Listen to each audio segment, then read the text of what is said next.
समुद्र पाटी लंका गए, सीता के भरतार।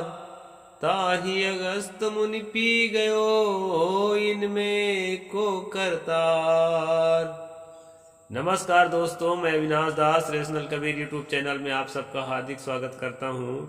साथियों, यदि चैनल को सब्सक्राइब नहीं किए हैं, सब्सक्राइब जरूर करें, शेयर करके अपने सभी साथियों तक पहुंचाएं, लाइक और कमेंट जरूर करें। दोस्तों, मैंने एक कविता आपके सामने रखी है, इसका मैं अर्थ कर देता हूं। इसके बाद फिर आज के प्रसंग पर, मनुस्मृति पर चलते हैं, जो आज का क्रम है। कवि ने लिखा है कि समुद्र पाट लंका गए, सीता के भरतार। भरतार कहते हैं पति को। सीता के पति अर्थात राम। राम ने समुद्र को एक सेतु बना करके, राम सेतु बना करके, जो एडम्स ब्रिज है भारत और श्रीलंका के बीच में, उसको जो है कहानीकारों ने अपने कहानी में शामिल किया है कि यही है वो ब्रिज जिसको राम ने बनाया था, राम सेतु।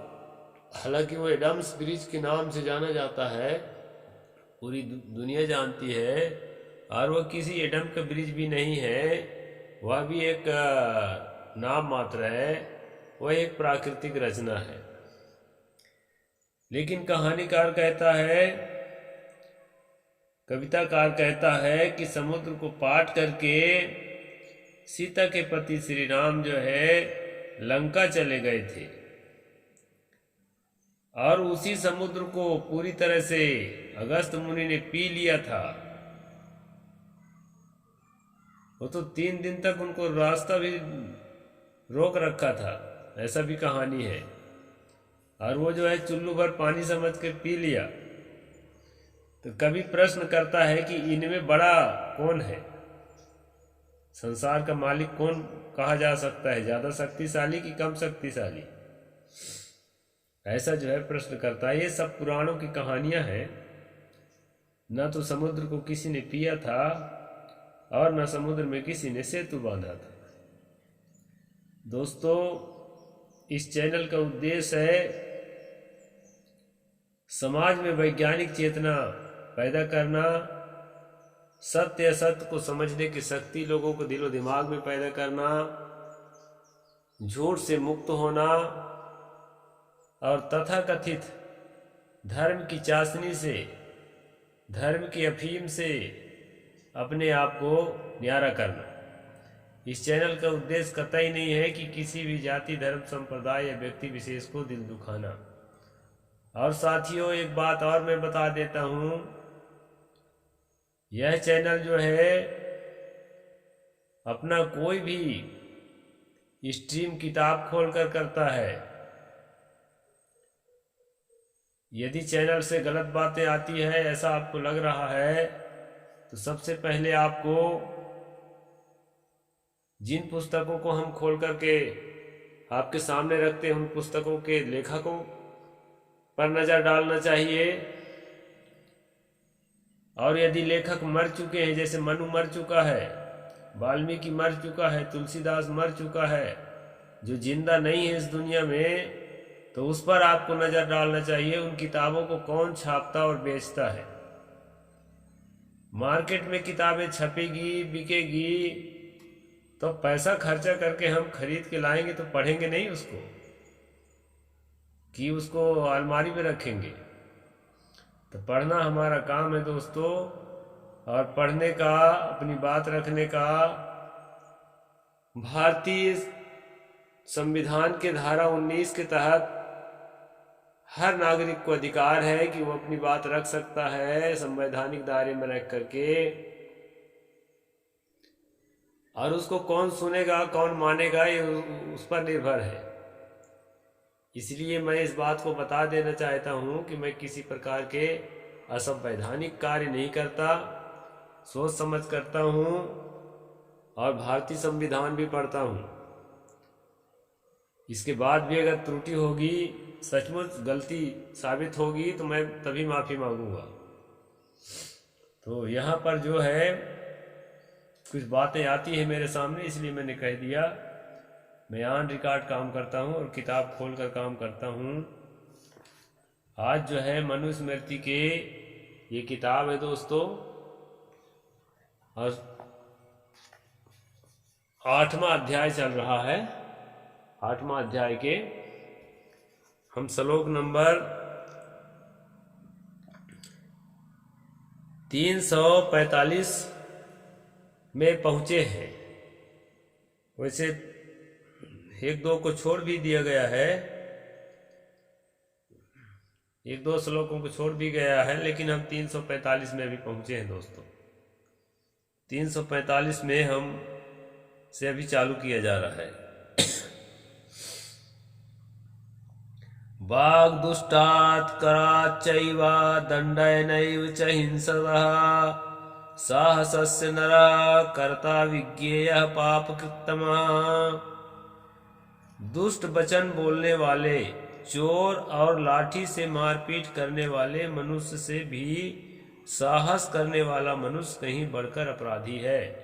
यहाँ मनु कहते हैं कि कोई आदमी अगर किसी को डांट फटकार करता है, गाली गलौज करता है, या कोई चोरी किया हुआ है, लाठी से किसी को मारपीट किया है, तो ये 3 तरह के जो पापी हैं, मारपीट करने वाला, गाली गलौज करने वाला, चोरी करने वाला, इन तीनों से ज्यादा बड़ा पापी कौन है? साहसी। दोस्तों आपको ऐसा लगता होगा साहसी तो हम साहसिक कार्य करने वालों को, हिम्मत का काम करने वालों को कहते हैं, फिर मनु ने साहसी को यहाँ पापी क्यों कहा है और अपराधी क्यों कहा है? आपके मन में एक प्रश्न होगा। साथियों, दरअसल मनु की भाषा में, उस समय के तत्कालीन लैंग्वेज में, साहसी उसको कहा जाता था जिसके लिए जो सीमा निर्धारित किया गया है वो सीमा को उल्लंघन करके जो हिम्मत दिखाता था। हर हिम्मती को साहसी नहीं कहा गया था, क्योंकि इस तरह प्रसंग इसमें आते हैं, उसके आधार पर मैं आपको बता रहा हूं। तो जिसको जो काम करने की सीमा बताया गया है, उस सीमा से ऊपर, जैसे वैश्य है तो वैश्य के लिए जो सीमा निर्धारित है वहीं तक वो काम कर सकता है, उससे ऊपर काम करेगा तो वो साहसी कहलाएगा। और साहस को यहाँ अपराध बताया है। दुष्ट वचन बोलने वाले, चोरी करने वाले, लाठी से किसी को मारपीट करने वाले से भी बड़ा अपराधी साहसी को बताया गया। शूद्रा है, शूद्रा जो है कहीं वैश्य का काम करने लगा, ये क्षत्रिय का काम करने की कोशिश करने लगा, ऐसे लोगों को साहसी कहा गया है मनुस्मृति की भाषा में। तो उसको जो है यहाँ दुष्ट वचन बोलने वाले, चोरी करने वाले, लाठी से मार पीट करने वाले, 3 तरह के अपराधियों से बड़ा अपराधी माना गया है साहसी को। ये बात जो है आपको 345 नंबर के श्लोक के माध्यम से मैं बता रहा हूं। आगे कहते हैं, साहसे वर्तमानम तु मर्शयति पार्थिवः सविनाश्यम व्रजत्यासु विद्वेषी चाधिगच्छति। जो राजा साहस करने वालों को क्षमा करता है वह शीघ्र विनाश को प्राप्त होता है और सभी लोग उससे शत्रुता करने लग जाते हैं। जो साहस करता है अर्थात इस प्रकार के अपने सीमा को पार करके काम करने लगता है और राजा जो है उस काम का सजा नहीं देता है, तो वह राजा का विनाश होना तय है। क्योंकि राजा का विनाश कैसे होता है दोस्तों? किसी भी राजा का, राजसत्ता का, भले ही वोटिंग का जमाना ना हो, लेकिन जनता अगर जिसके पक्ष में नहीं है तो उस राजा का विनाश होता है। जनता किसके पक्ष में नहीं है? जनता मान्यताओं में डूबी हुई होती है। उसके मान्यताओं के विपरीत बात यदि राजा में देखती है जनता, तो वो जो है उसके खिलाफ हो जाती है, बगावत करने लगती है। आज भी तो आज जैसे देखते हैं, आज जैसे वर्तमान में देख रहे हैं आप, नरेंद्र मोदी क्यों लगातार जीतते चले जा रहे हैं राज्य में और केंद्र। बहुत अच्छे शासक हैं क्या? बहुत अच्छे शासक की बात नहीं है, उन्होंने वर्तमान पब्लिक के नस को टटोल लिया है। वर्तमान पब्लिक जो है घोर अंधविश्वास में आकंठ डूबा हुआ है, इसको वो जानता है। तो अंधविश्वास को सपोर्ट करके उसको सांस ले करके जब वो चलता है तो पब्लिक उसको सपोर्ट करती है। और वैसे पब्लिक काफी जाग गई है। अभी आपने देखा कई नेता जो है राम मंदिर उद्घाटन में न्योता देने के बावजूद भी नहीं गए, और ऐसा करने का हिम्मत वो इसलिए जुटा पाए कि उनको भी मालूम है कि बहुत से पब्लिक अब जाग गई है, अंधविश्वास में नहीं पड़ती है। और जो पब्लिक जाग गई है, अंधविश्वास में नहीं पड़ती है, वो पब्लिक जो है हमें जरूर साथ देगी, ऐसा उनको कॉन्फिडेंस हो गया है। जैसे मैं अपनी बात बता दूं, कोई बात नहीं, छोटा चैनल है मेरा, लेकिन करीब 2900 लोग इसमें सपोर्ट कर रहे हैं। तो 2900 लोग कम से कम जागृत तो हैं, अंधविश्वास से निकलने के लिए तैयार तो हैं।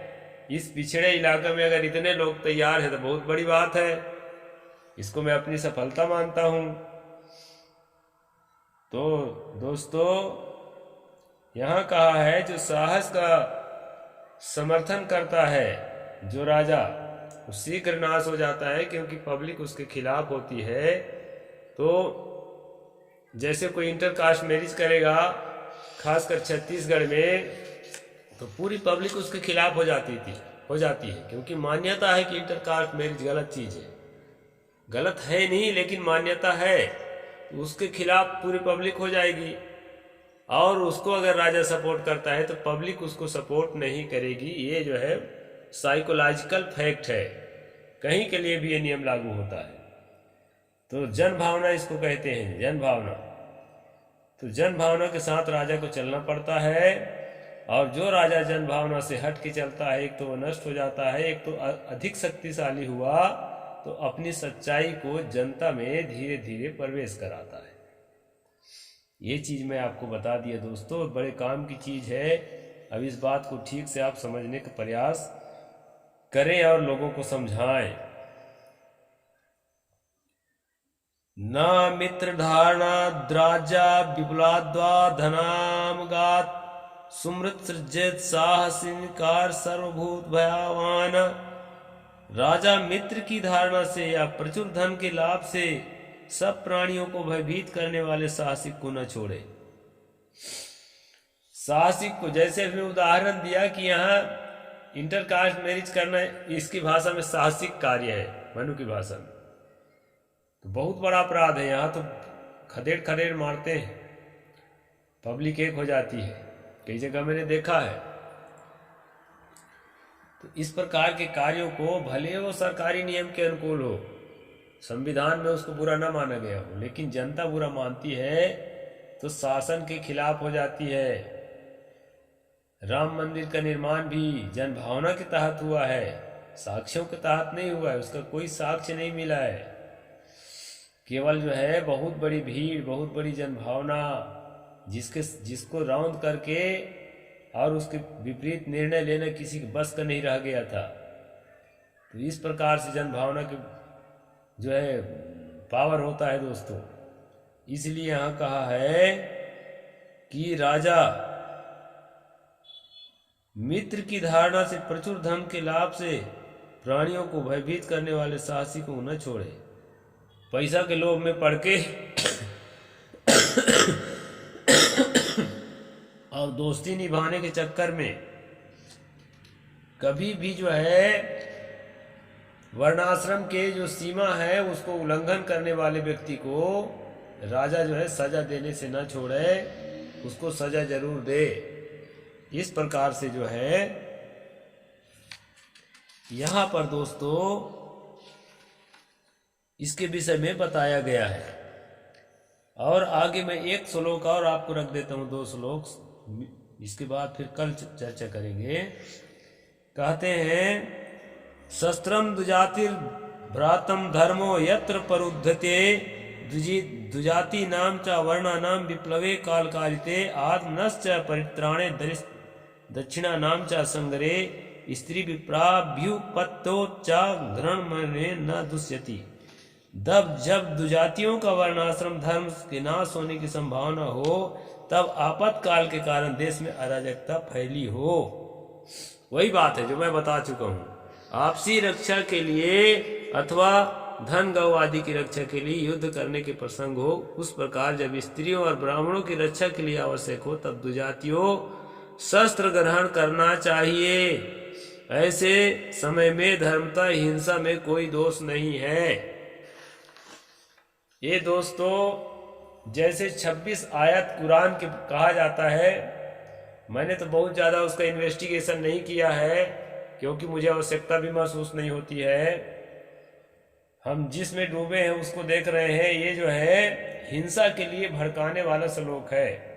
ये श्लोक क्या कहता है, मैं एकदम देसी भाषा में अर्थ बता देता हूँ दोस्तों। जब दुजाति कहते हैं ब्राह्मण, क्षत्रिय, वैश्य, ये 3 जातियों को दुजाति कहते हैं जिनको जनेऊ संस्कार होते आया है। अभी आर्य समाजी लोग और गायत्री मिशन के लोग जो हैं शूद्रों को यानी ओबीसियों को भी जनेऊ पहराने लगे हैं। इसकी गिनती नहीं है। प्राचीन काल में जब ये दोनों समाज 1875 से पहले ये समाज नहीं पैदा हुए थे, आर्य समाज या वर्तमान में अभी गायत्री समाज, ये नहीं पैदा हुए थे, उस समय कभी भी किसी ओबीसी को जनेऊ पहनने का अधिकार नहीं था, ना पहनाया नहीं जाता था। तो जिसको जनेऊ पहनाया जाता है उन जातियों की यहाँ बात लिखी गई है कि उन जातियों के दुजातियों के वर्णाश्रम धर्म नाश होने की संभावना हो, यानी उनके जगह पर दूसरा आदमी उनके कार्यों को अपने हाथ में लेने का कोशिश कर रहा हो। तेली अगर तेल बनाना छोड़ करके, तेल पेरना छोड़ करके कुछ दूसरा चीज का काम करना शुरू कर दिया गया हो, साबुन फैक्ट्री चला लिया हो या कुछ कर लिया हो, कलार अगर दारू बनाना छोड़ करके कोई अच्छा व्यवसाय शुरू कर दिया हो, या कहीं राजपाट शुरू कर दिया हो, और जो है चमार अगर चाम छीलना छोड़ करके और कहीं तेल ऑयल पेरना शुरू कर दिया हो, जो इन्होंने नियम बनाया है उस नियम के ऊपर उठकर काम करने की अगर कोई कोशिश किया है तो उसको जो है आपातकाल घोषित करके देश में अराजकता फैली हो, उसको अराजकता मानते हैं। हालांकि वो अराजकता का कोई मतलब नहीं है, लेकिन जो है जन भावना की बात है। आपसी रक्षा के लिए दुजातियों को काम है कि वो युद्ध के लिए तैयार हो जाएं और शस्त्र ग्रहण कर लें। इस प्रकार से जो है यहाँ मनु कहते हैं कि ऐसी ही स्थिति में दुजातियों को शस्त्र ग्रहण करना चाहिए। ऐसे समय में धर्मतः हिंसा में कोई दोष नहीं है। दोस्तों, जिन लोगों को भी भ्रम होता है ये देख ले, प्रत्यक्ष रूप से मैं आपके सामने स्क्रीन में रख देता हूँ कि ये सारी बातें मेरी ओर से नहीं है, एक स्पष्ट रूप से लिखा है, इसको आप पढ़ लीजिए। इसके बाद जो है जो भी आपको सोचना है सोचते रहना। तो खास बात है, वर्णाश्रम धर्म तोड़ने की कोशिश करने पर हिंसा में उतारू होने के लिए जो यहाँ भड़काया गया है, इसी से ऊर्जा ग्रहण करके आजकल जो है धार्मिक हिंसा भड़काया जाता है भारत में मनुवादियों द्वारा। इस बात को आप लोगों को समझना चाहिए, हम लोगों को समझना चाहिए। मनुस्मृति भले जला दिया गया है, लेकिन दिलो दिमाग में उसका नियम जो है बरकरार है, और यही जो है देश के लिए घातक है। दोस्तों, इसके लिए जो है हम लोगों को उपाय ढूंढना चाहिए। साहेब बंदगी, जय जोहार, जय भीम, जय भारत।